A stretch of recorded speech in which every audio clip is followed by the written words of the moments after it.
एक सुनसान गांव में एक पुराना हवेली था जिसे लोग भूतिया समझते थे।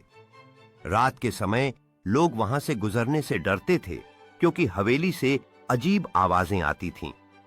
एक दिन एक युवक ने अपने दोस्तों के साथ मिलकर हवेली में रात बिताने का फैसला किया।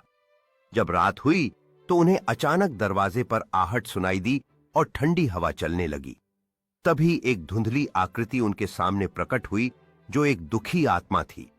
उसने बताया कि वह अपने अधूरे काम को पूरा नहीं कर पाई थी और उसकी आत्मा वहां बंधी हुई थी। युवक ने सहानुभूति दिखाई और मदद का वादा किया। उसके नेक इरादों से भूत की आत्मा को शांति मिली और वह धीरे धीरे गायब हो गई। उस रात के बाद हवेली में शांति छा गई और गांव वाले फिर से वहां जाना शुरू कर दिए। गांव के लोग हवेली की ओर धीरे धीरे बढ़ने लगे, लेकिन अब डर के बजाय उनके चेहरे पर मुस्कान थी। एक बूढ़ा गांव वाला जो जन्म से इस हवेली की कहानियों को सुनाता आया था, आग के पास बैठकर बच्चों को बताने लगा कि कैसे एक युवक ने आत्मा की मदद की।